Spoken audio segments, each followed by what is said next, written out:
வாங்க ஃப்ரெண்ட்ஸ், இன்னைக்கு புரட்டாசி 3ஆம் வாரம் தலிகை போட்டாச்சுங்க. நான் முதல் வாரம் பார்த்தீங்கன்னாக்கா அமாவாசையை வச்சுக்கிட்டு போடக்கூடாதுன்னு சொல்லிட்டு நான் போடுவேன்.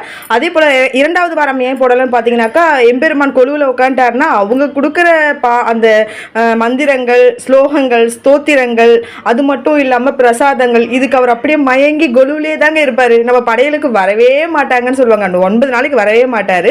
மகாலட்சுமியமும் அப்படி தான். அதனால தான் நான் 3வது வாரம் செலக்ட் பண்ணி இன்னைக்கு தாங்க நான் படையல் போட்டேன். ரொம்ப சந்தோஷமாக எனக்கு தெரிஞ்சதை வச்சு சூப்பராக ஒரு படையல் போட்டிருக்கேன்.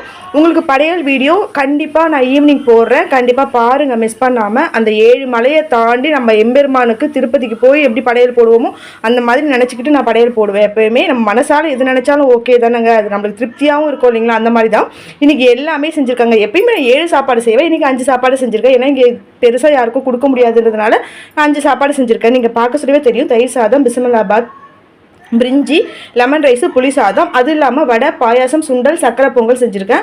எப்பயும் போல் மற்ற எல்லாமே நம்ம பானகம் கண்டிப்பாக வைக்கணுங்க. பானகம் இல்லாமல் எப்பயுமே நம்ம பெருமாள்ன்ட்டு இல்லைங்க, ஜென்ரலாக சாமிக்குன்னு பார்த்தீங்கன்னா அம்மனாக இருந்தாலும் சரி, பெருமாள் இருந்தாலும் பானகம் வைக்கிறது ரொம்ப விசேஷம். அதாவது ஒரு எலுமிச்சம்பழம் பிழிஞ்சு விட்டு அதில் கொஞ்சமாக வெல்லம் போட்டு தண்ணி விட்டு கரைச்சி வைக்கிறது. அது மட்டும் இல்லாமல் இன்றைக்கி துளசி தீர்த்தம் ரொம்பவே விசேஷம் சொல்லுவாங்க. நம்ம வீட்டில் துளசி நல்லா வளர்ந்துருக்கிறதால நம்ம எம்பெருமான் படம் வச்சு கும்பிட்டுருக்கோம் இந்த வருஷம் முதல் முறையாக. அதனால் அவருக்கும் மகாலட்சுமி அம்மாவுக்கும் துளசியெல்லாம் போட்டுட்டு நம்ம பஞ்சபாத்திரத்தில் பச்சை கற்பூரம், துளசி, தண்ணி விட்டு வச்சுருக்கேன். தினமும் பஞ்சபாத்திரத்தை தண்ணி மாற்றிடணும்.